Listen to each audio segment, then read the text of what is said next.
in pretty much every spiritual tradition, every religious tradition, every personal development tradition, in positive psychology, in abnormal psychology, in therapeutic modalities. What are we really dealing with here? We're dealing with the construct of the ego. Welcome to the Coaching Revealed podcast series. I'm one of your hosts, Austin Matzel. In this episode of Coaching Revealed, Eric Kaufmann, executive coach, consultant, and Zen practitioner, explores his journey with mindfulness and coaching. Eric is interviewed by Institute of Coaching Executive Director Jeff Hull on how mindfulness is a revolutionary tool in promoting presence, agency, and self-leadership. The episode covers Eric's life journey into a 30-year-long Zen practice and reintegrating his knowledge into corporate environments. Having engaged in a lifelong journey of mindfulness, Eric emphasizes the importance of engaging with a mindfulness practice of one's own when helping others become more mindful. Eric shares how mindfulness allows for individuals to honor the miracle of existence and cultivate a zest for life. Bringing this mindset into corporate environments has been a journey, with Eric citing how organizations have become more curious of mindfulness and Zen-inspired trainings over his years of practice. In today's constantly evolving world, leaders and executives are hungry for tools that assist in navigating uncertainty. Eric notes that not only has the environment adjusted, but his own personal journey has helped develop and prepare him for engaging with individuals, specifically working with egomyopia. Within egomyopia, Eric addresses the challenges individuals have in facing their own ego. Regardless of where your clients are coming from, this episode of Coaching Revealed focuses on helping individuals arrive to the coaching space through mindfulness practices. Thank you for tuning into Coaching Revealed. Let's get started. Well, hello, everyone, and welcome to Coaching Revealed. My name is Jeffrey Hull. I'm the Executive Director of the Institute of Coaching, and I'm really excited about this current series that we are doing with the podcast called Positive Psychology and Coaching. And today, we are honored to have one of our thought leaders from the Institute of Coaching, who is one of our fellows, named Eric Kaufmann. Eric is not only a thought leader in the executive coaching space, but also an expert with many, many years of experience in mindfulness and meditation.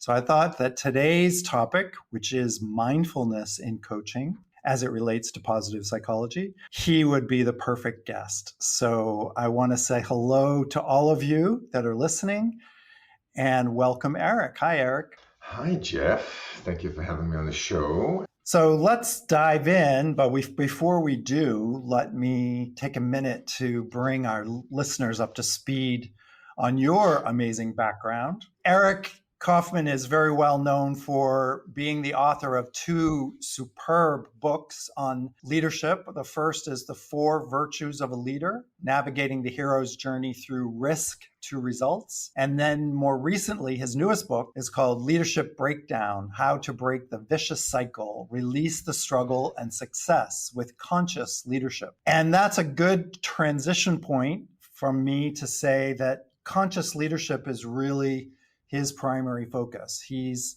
been a meditator and practicing mindfulness for over 30 years. He works with senior executives and brings the practices and the techniques of these areas into the executive suite, which is incredibly rare and incredibly important in today's world. So his books and his coaching and his teaching are about the virtues and mindsets that successful, passionate, and creative leaders must embody if they're going to successfully navigate uncertainty and anxiety and achieve success. And I have been privileged to have worked with Eric. I've seen him in action, as they say, and I can say he's the real deal. You know, some of us aspire to be life coaches or executive coaches, and not everyone actually sets out to be not just teaching mindfulness or meditation, but actually practicing it over many years. You know, what I'd love to have you do, Eric, when we do Coaching Revealed as our podcast, we do like to go a little bit into the backgrounds of our folks that we talk to. So maybe start, I know you're a longtime meditator and you have a really interesting story.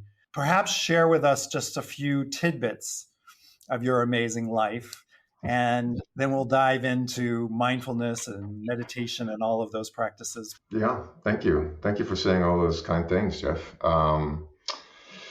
So from a meditation perspective, or mindfulness practice meditation perspective, I started meditating regularly as a daily practice in 1986. So I'm laughing because that sounds like a long time ago now. I started meditating. It wasn't so much an impulse for this great desire to be spiritually awakened or to be, this kind person or to really understand how to be peaceful. I started meditating because, and I think you've heard this a little bit, right? I got kicked out of college. I was really screwing up. This is a tailspin, a fast moving plunge into oblivion and stupidity. And at 19 years old, I needed to figure out, how does a human being gain a sense of agency and direction and make better choices than I was making. I started making to get kicked out of college in 1986 at San Diego State University is quite an accomplishment. They were very forgiving back then. So I was really pushing the envelope. And, I did this quick sort of investigation of the field back then of like, okay, how do people get a sense of control of their lives, essentially, right? How do I make better choices? And going through a series of different modalities that I was exposed to, it was really meditation, and particularly in the Zen tradition, that just resonated for me even at that young age. And so I started a meditation practice. I started working with a teacher. I ended up actually moving into a community, living in a community, and so that I could practice make the meditation practice primary. And through that, quickly learned, what are the features of mind, what are the features of life, what are the features of reality, and how to arrange them in such a way that rather than a tailspin to crash into the ocean, I could actually fly and soar. And at this point in my life, many years later, I will say that meaningful thing, and I say this now, I didn't know that then, right? But that meaningful thing that came into my life, that keeps coming into my life as a feature of this way of living, isn't so much an accomplishment or an object. It's really this way of living that honors, right? Deeply honors the profound miracle of existing. I am alive. And in spite of all the mishigas and the intensity and the craziness and stuff that's going on in the world, in spite of all the pressures and strains and struggles, the challenge, the insecurity, frustrations, the fears, the fact that I exist, that you exist, that any of us exist, is truly akin to a miracle. I mean, we have all this explanation of medicine and science, but it's a goddamn miracle. To me, what the net of all these years of meditation is, and that's what sort of emerged even from a young age, is like, how do I really bow to and honor this amazing opportunity that I exist and live that out in the way that is the imprint of the particular, form of universe manifest as Eric. I ended up living in that community for 13 years. So it was a very long stint of living in a community with a teacher and a system. I then studied at the Zen Center in San Diego for 22 years with Joko Beck and Ezra Beta. In between there, I actually decided I was going to make meditation my whole life. At one point in my 30s, I quit my job and gave all my stuff away, shaved my head, and went out to the mountains of New Mexico. I built a cabin in the mountains there. It took me 3 months, day and night, of building a cabin. And I spent a year in silence, meditating, the longest silent retreat I've ever done. I've probably done, 65, 70 meditation retreats at this point, usually 5 days, 10 days, some 3 days. But a year in silence was pretty revealing. I host meditation retreats twice a year in the spring and fall out here in the backcountry in San Diego. So meditation and mindfulness is the central pillar. It's the main medicine of my life. Which is extraordinary. I mean, I just so appreciate the way you articulated what we're doing on this planet as a miracle. I've had the good fortune of having many good teachers, some of whom are meditation teachers, yoga teachers, all sorts of different kinds of coaches. And when I know it's a profound opportunity with a coach or with a teacher, when they remind me of the miracle of being. As you said, all the mishigash, all the distractions, all the noise is there, and we're not here to deny it, but to be reminded, to have a presence, to have that sense of gratitude. Being with someone like yourself, and I've had the privilege of being your colleague and your friend, it's also inspiring. You're bringing an embodiment that's probably not the day-to-day type of person that they work with every day, salesperson, HR person, finance person, whatever. All of a sudden, the senior executive coach comes in and talks about being silent for 100 days or a year. And that's why I wanted you to be here, because I want you to talk not just about your story, but about how you bring this work into the world today.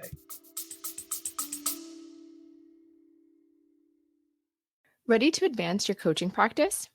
Join the Institute of Coaching and tap into the world's leading resource for coaching science and professional development. With over 4,000 members across 130 countries, the IOC offers invaluable networking opportunities with an elite global coaching community and innovative learning to broaden your knowledge and keep you at the forefront of coaching best practices. Engage in cutting-edge learning events with world-renowned coaching scholars, from webinars and seminars to discussion groups, research projects, and more. Try any membership free for 30 days. Use promo code IOC Podcast and visit instituteofcoaching.org/join to get started. You made a comment which is significant. I think it's the center of how I bring this work into the world. I bring this work into the world by doing the work. There's no replacement for that first step, right? In the Zen tradition, when teachers are certified, as it were, right, or when one teacher passes on the authority to teach to another teacher, the English word for it is transmission, right? It's not certification, you call it, it's transmission. And in my teacher school, when we lived, it was interesting because there was no coaching sort of concept back in the 80s and sort of early 90s when we're living in this community. But we had the system where the order that I was in had like levels of initiation, levels of transmission, right? And you go through certain experiences, and then you would be recognized as sort of being transmitted or initiated into the next level. And so each person coming in would have what we now would call a coach. It wasn't called a coach back then, right? We weren't called teachers. The term, and I thought it was always a cool term, was link. I had a link, and I was a link to someone else. And why link? Because in our concept, there was this infinite chain that connected us from where we are now to sort of, the source of all wisdom, whatever that is, right? And so we were all links in a chain. I always had a link, and then they would have a link. So there were coaches, right? There were coaches. And, I would meet with my link students, we would call them, right? Once a week. We'd meet once a week for an hour. And so from age, 20 or 21, I started having these students, these link students, right? And first 3, then 4 and 5. And then by the time 10 years had gone by, I had hundreds of these link students that I've worked with. At the center of it was this kind of mindful presence, and then at the periphery was the application. Now fast forward, I'm not a link, I'm a coach, right? I'm an executive coach, but engaging with executives, especially in the realm that I'm playing, which is typically the CEOs and the C-suite folks, they're all, talk about uncertainty and talk about pressure and talk about stress and anxiety, right? You're at the corner office, which sounds a little groovy and fine, but you're also the one looking out furthest over the horizon and seeing the precipice coming ahead, right? So there's this tremendous sense of uncertainty and anxiety. And there are all the things that an executive must do in order to be effective: building a good team, having a good strategy, building good processes, having a good culture, et cetera, et cetera. And at some level, the organization cannot outpace their CEO, right? You can't outrun the CEO. So for the CEO to be able to continue to elevate, grow, cohere, evolve the organization, they have to go through that process too. And to me, that's where the work becomes really interesting, right? Once we get beyond the conversation about, how this person is performing or how this strategy is executing or where he's struggling or she's struggling with a board member, like how does this executive now evolve? And that's really, where my work has gravitated towards over the many years. And I describe my work as combining an unrelenting commitment to results with an unyielding regard for spirit, right? We are going to actually open up and listen into the great awe, as you described it, and the mystery and the miracle that is all around us, and allow that miracle to inform us as we drive for the results. I mean, what connects the dots for me is that the fundamentals of positive psychology was a huge shift away from the classic psychodynamic or psychotherapeutic approach to healing or wholeness, which was to look at all the things that are broken, your neuroses, your traumas, all the things that had happened to you that you had to overcome, which may still be valuable, but to shift onto what does human happiness really look like? And so that's really where the core of positive psychology comes from. As coaches, what we look to do is, as you said, in a sense, combine being results oriented. What do you want to accomplish? How do you do more? How do you create more abundance? How do you meet goals, so to speak, whatever they happen to be? But also do that in a way that fulfills your deeper sense of humanity. Whether you use language like spirituality or soulfulness or, making a positive contribution, whatever way you want to speak to it. I think that what you're doing at the C-suite is particularly unique in that you're bringing together almost disparate conversations. And I'm curious, what is your approach to bringing this theme of mindfulness, even before you get to meditation, which could be really intimidating probably for a lot of folks, but just being mindful as a starting point. What is your typical, if there is such a thing, approach to leaders when you want to bring these concepts into their world? It's evolved over the years, and I'm enjoying your commentary and your thoughts, Jeff. And I'm reflecting on my own journey, and I'm thinking about. I gave a talk in 1999. It's a number of years ago. There was a conference in Dallas, and I got selected to come and do a presentation. And I gave a presentation in 1999. So whatever that's 25 years ago, right?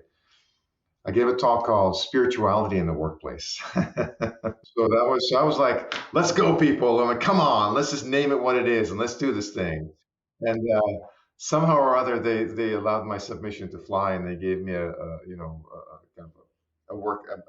breakout, a workshop space. And there must have been 65 people there, and they loved it. They loved it.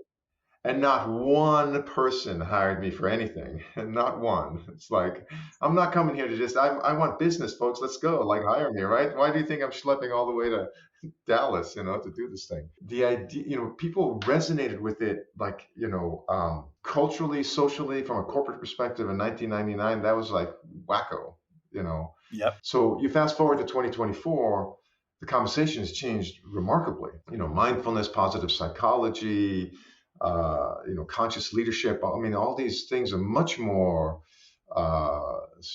normal, right? Conversation. They don't seem as frightening. I had to cloak the work that I was doing as much more stress management, change management, team development, strategy, all the elements that are much more the cognitive MBA kind of yeah, we can do this stuff. This is not scary at all. And as I would work with the team, then I would bring in my whatever techniques and presence and questions and inquiries and opportunities for them to drop in.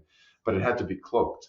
And it's only in the last few years that I'm sort of really declaring it for what it is, right? And especially publishing my most recent book, Leadership Breakdown. It's straight out about conscious leadership and how do I do the work? Now I say the number one barrier to executive effectiveness in my writing and my conclusion, the number one barrier to executive effectiveness is what I've come to call egomyopia, not being able to see and manage the ego. So let me just pause there for a second, because in pretty much every spiritual tradition, every religious tradition, every personal development tradition, in positive psychology, in abnormal psychology, in therapeutic modalities, what are we really dealing with here? We're dealing with the construct of the ego, right? And to some degree, to every degree, and my posit is the first step of entering into conscious leadership is to understand that there's a problem. We have egomyopia. We're not able to see and manage the ego. So I enter into that conversation. Now, I'm doing keynotes to CEO audiences about egomyopia, and they're like, oh yeah, that totally makes sense. Let's talk. I'm like, Jesus Christ, where were you 25 years ago? But the issue is, 25 years ago, The context wasn't ready, nor was I ready. I mean, I had to spend these 20 plus years to ripen. I had to mature. I had to go to the journey in my own right and put in the time, the cycle, the effort, the challenge, the struggle, grow my own business, be the CEO of my own team. There's a level of sort of legitimacy, as it were. Not that I was ever illegitimate 25 years ago, but my own maturation journey has been significant.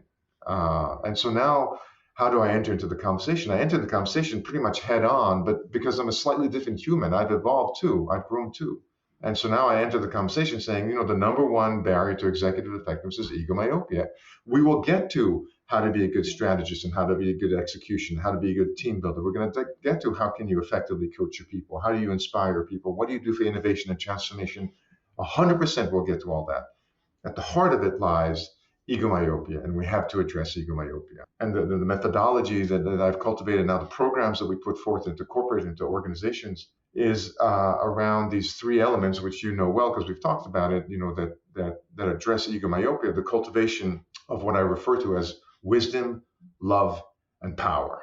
The egomyopia is addressed with cultivating wisdom, love, and power. And then how do you bring wisdom, love, and power to the way you do strategy? How do you bring wisdom, love, and power to team building? That's beautiful. Yeah. I mean, you were ahead of your time. You're reminding me that in 1999, I also went to a event and was asked to speak to a group of HR folks. And I don't remember why I did it, but I read a poem by David White because I was so moved by his book, The Corporate Soul. Yeah, and I had the same exact reaction. I think it was at SHRM instead of ASTD. It was important to me to bring in what he was writing about in his poetry about the heart. You only have this one life to live. And there's this poem that he wrote about a woman who turns and looks in the mirror and sees her face and how it's changed over a decade. And she wakes up to the fact that it's been a decade. And it's like, where have I been? I was all ready to talk about these more soulful, deep, values-driven kinds of conversations. But I think you're right. I think I had to ripen. I had to go through Vipassana meditation, which was painful, to sit in silence for 10 days and do that a few times.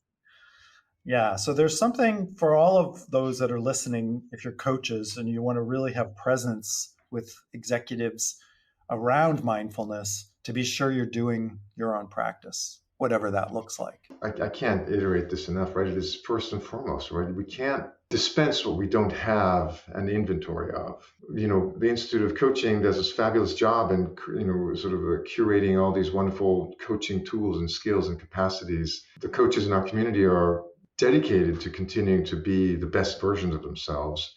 One of those dimensions is this sense of presence, right? And we just can't fake it. You have to, and I'll say this now again, this is different than how I thought about it many years ago, but I think much of this presence is a grace, and that the meditation, the mindfulness, these kind of practices that we do that cultivate that isn't so much cultivating presence as much as cultivating our readiness and capacity to receive the grace. And that to me is so much of, when I started meditating, of course, I told you I started as a 19-year-old. I was a complete, screw up. And so I was meditating to gain control.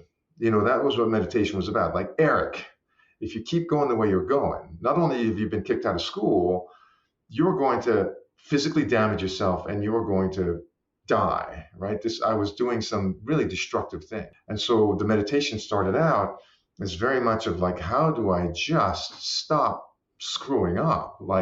Get some optionality here for control. So control. And so it started out with, discipline and self-awareness and all the elements of how do I gain control. Fast forward, almost 40 years. I perceive my experience of meditation is really about listening. What am I doing in meditation these days? I sit, here's in my office, right? There's my meditation seat that I sit between sessions, right? So that I can return to silence.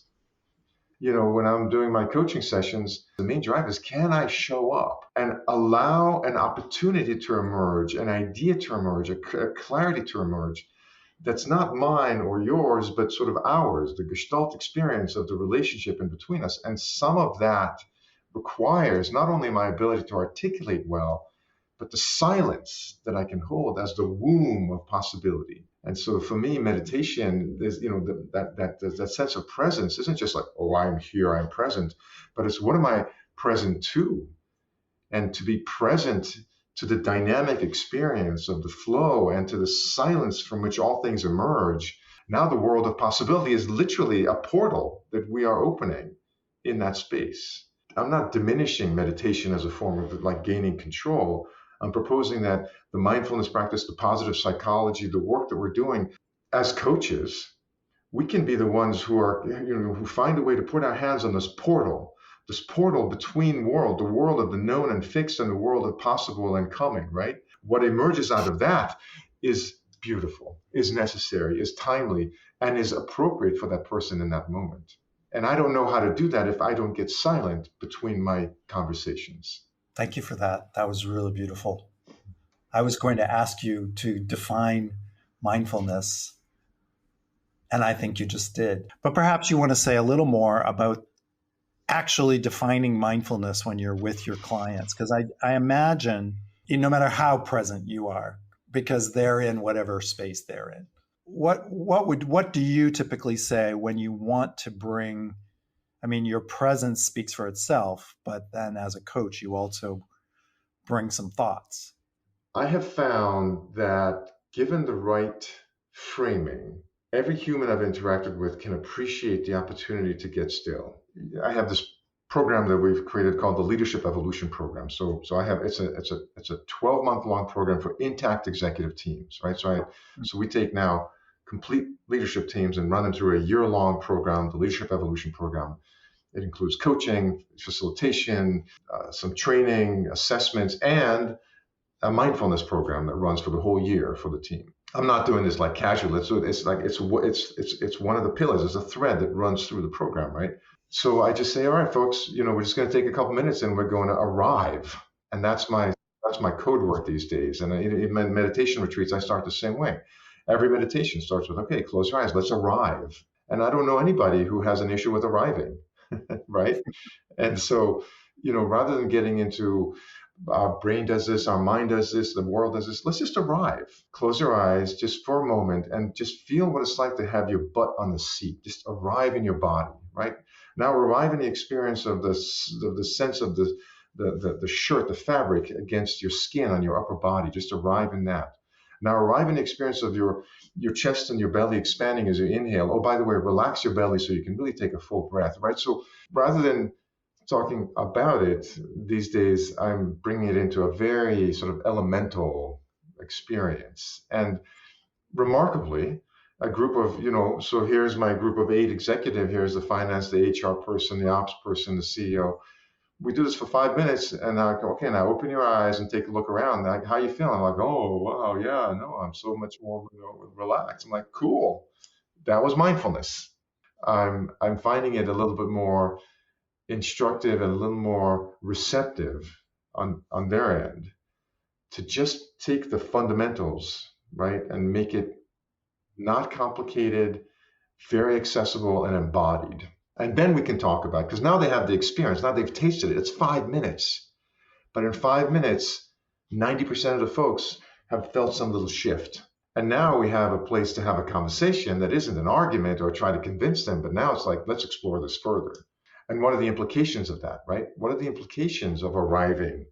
What are the implications of arriving when you're sitting together as a team trying to really, gnaw your way through a gnarly problem, right? What are the implications of arriving when you're projecting into the future in the strategy session and there's so much uncertainty that all your anxiety is ramped up because you're going to be responsible for executing on something that you don't have a guarantee for, right? Which is what planning is all about. What is it like to arrive in that midst? And so, now we're talking about the application of mindful presence, of these sort of contemplative practices that is real. It's not theoretical or academic. They've tasted it. And that to me is the big learning over the years, right? Is if we can taste it, we can now talk about it. But if we talk about it, we haven't tasted it, we can, it's going to be an argument about ideas. And it's going to be a cognitive experience, like you're in your head, which is only about from the neck up. As one of my teachers used to say to me, human beings are not brains on a stick. Right. And the other one I love about that one is, I forget who said that. I wish I could remember the attribution, but he said, the longest journey of my life was that 18-inch travel from my head down to my heart. And probably the most meaningful. The most meaningful, yeah. But I would say, for our colleagues and friends here, tuning in, there's do the work, right? Do the practice, and we can talk more here in a moment about what that might look like. And then, there's a certain, as coaches, we are facilitators and we are activators and we are great listeners. We're also leaders. Just think about it, right? You're sitting with another person. They are fundamentally paying you to help you guide them to someplace they haven't been able to arrive on their own. You're their link. Oh, that feels really nice. Thank you. I haven't heard that in a long time. The word leader, the English word leader comes from Old Germanic, right? The Old Nordic Germanic word lithan, to travel. The word leader in English is the person who brings somebody on a journey. Literally, this is the language. I'm not saying like this is poetry. This is the actual breadcrumbs of knowledge left in the language. Back in the day, when they thought about what a leader is, they realized it's somebody who goes on a journey. And so we are, as coaches, also, on a journey with folks. I think the root of the word coach is also from 19th century use of the word coach as a traveling. That's right. That's right. Right. So here we are, right? Either way you slice it, right? We are on a journey, right? We are either sort of guiding on the journey, or actually as a coach, our coaching education, as rightfully so, is intensely focused on our capacity to actually lean back rather than lean forward, right? To create space and hold space rather than take space and guide the space, right? Because it's so necessary, because we're so, egomyopic. We want to be special. We want to be seen. We want to be known. We want to be heard. So I want to rush in and tell you how much I know. So there's a huge emphasis in coaching on back up, right? It's not about you, but it's not about you either. We are dynamically in this relationship, and fundamentally, the person asking you to coach them, especially in our professional coaching realm, is assuming that you have a capacity to bring them somewhere. In that leadership role, let's hold 85% of our focus on this space holding and being really, in the background, but 15% in this kind of driving mode. For me, one of the ways to drive is like this assumptive close, right? Like, okay, Bob, close your eyes. Sue, close your eyes for a second. I promise it's safe. And if you don't feel safe, go ahead and open your eyes. But, if you feel safe, close your eyes.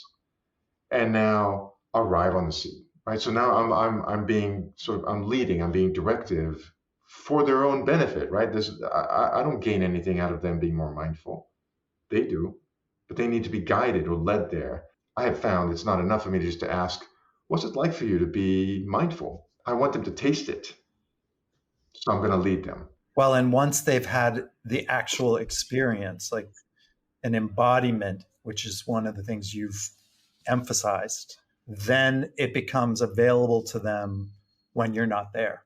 And that, I think, is really key element of bringing mindfulness into the leadership or into your life, is to recognize that through breath, through sitting, through groundedness, through presence, through silence, even for just a few moments, you can come back to that place of mindfulness at any time during your day. I hold these meditation retreats twice a year. They're silent. They're 3 days long. They're silent. There's no point in the retreat that I talk for an hour about meditation. And I have a way that I've basically deconstructed the journey of how do we arrive in the body and the breath, and how do we manage our sort of mental experience. So it's a 3-day journey I've deconstructed the instructions in like 5-7 minute bursts that happen every hour and a half or so, right? So and they build. So people sit and practice, and they build and they build and build. So far, and however many people have gone through it, literally everybody has been able to figure out, okay, I'm sitting here. What the hell am I doing, right? And what I'm really, really, really, really fixated on is agency. To your point about being able to do it on their own. I have this outsized fascination with agency And how do we cultivate agency in one another? I think in corporate it's called empowerment, but I really mean it as agency. And the mindfulness practice and meditation in particular, what are we doing when we're sitting there on our butts, much of the time uncomfortable, agitated? We are moment by moment making a choice, attempting to make a choice to notice the breath, to notice the sensation. But you're making a choice, right? And what is agency in life, if not our capacity to be a choice? In this way, this meditation, mindfulness, these practices, much of positive psychology is really the capacity that we have to cultivate this choice-making ability, right? In moment to moment. In my work as a coach, I am utterly fixated on how do I cultivate agency in this person who has hired me to help them? How do I end up sort of working myself entirely out of a job so that whatever we've done, not only have they gained insight, understanding, and tools, but they've gained the capacity to be coaches for themselves, right? To think differently, to behave differently, to self-correct. That's remarkably facilitated by these mindfulness practices. Yeah, I love that this context of seeing mindfulness and presence as a pathway to agency. That's really beautiful, because at the end of the day, the best coaches will purposefully do themselves out of a job, because you really want to cultivate in your client the ability to coach themselves and to see in this experience, in this container, that they have the power within themselves. I mean, amen and amen. And again, in my construct, right, the way we address egomyopia is the cultivation of wisdom, love, and power. And that's not power over, but power to. I define power as living with purpose and relaxed presence. That's power to me, right? Living with purpose and relaxed presence. And the ability to cultivate that in another human is just an intoxicating, delightful privilege. And we need to come to our own wisdom, love, and power. And it's an ongoing thing. It's not like, oh, check wisdom, check love, check power. Done, you know. You don't graduate. You don't get to I graduate. haven't. I don't. Well, Yeah. There's the next link. Wow. Well, unfortunately, we are going to have to bring this to a close. I'd love to give you a last minute to just to share with listeners. I mean, you've done a beautiful job of articulating your journey and what mindfulness looks like in the C-suite for you. I think some of the points you've made for coaches to be on their own journey, doing their own work, are really important. And I want to absolutely encourage everyone to go out and get leadership breakdown, or sit in front of their computer and get leadership breakdown. Well, what last thoughts, final thoughts? So I spent a lot of time coaching. I mean, I have been for decades now, and I have a large number of folks that I coach, and we talk about sort of mindfulness or presence. I've actually discovered over the last few years that every coaching conversation that I have, and I think I can say this fairly, every coaching conversation that I have, I'm actually having 3 coaching conversations at once. And this relates to this topic, and I'll tie this all together in a moment. But I realize that as I'm having a conversation, I'm actually having a conversation with whoever this imaginary Bob is, right? But there's Bob, who wants to be more proficient. His goal right now is to up-level his team. That's why he's in coaching, because he's done everything he can to sort of up-level his team. This is the product team in the organization, and he just needs them to go to the next level. So there's Bob and I talking about what Bob's doing, what Bob's thinking, what the team's doing, what the dynamics are, the corporate culture, da da da. There's the present moment Bob that I'm having a conversation with. But guess what? I'm not only having a conversation with the present moment Bob, there is a past Bob that is informing the present moment Bob. A child, a partner, a student, an early level, a manager, a supervisor, a director, and now he's the vice president, right? But the past Bob has got all these sort of ideas, notions. Some of them are really informative, and some of them are really outdated. Some of them are twisted, and some of them are stuck. Present Bob is trying to get better. We're talking to present Bob. Past Bob is over here informing present Bob. So we have to have a conversation with past Bob without losing touch with present Bob. And then I sit and I'm listening very carefully. There's a third Bob that's bobbing up, right? This third Bob is the emergent Bob. It's the evolving future Bob that is informing present Bob of the possibilities.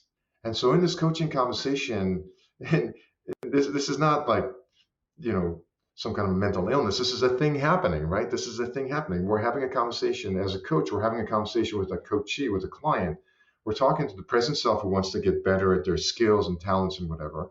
We're talking to the past version of them that is still informing or demanding or unhealed or frightened. The future Bob that is really the evolving one, drawing this whole thing forward. Quite frankly, in my coaching, and I don't really coach people who are derailing, right? I'm coaching people who are high functioning and are aspiring towards the next level of themselves in their business, right? So I have this sort of good fortune. But oftentimes I find that in that coaching conversation, the emergent is the quietest one, present is the confused one, and the past is the dominant one. Bringing this capacity to be really present, to listen at multiple dimensions, to sit on my cushion between coaching calls so that I can get quiet enough and my antenna can get tuned in enough so that I can listen and hear, what does the past Bob require and how do we satisfy this? What does the present Bob need so he can feel, empowered and encouraged? And what is the future Bob asking for that we can begin to lean into and gain that energy and growth? To me, that's the application of mindfulness far beyond any kind of, technique or nomenclature, but in the sort of the full spectrum of honoring the human being. And I started by saying it's a miracle that we exist. In all of history, there has never been another Jeffrey Hall, ever.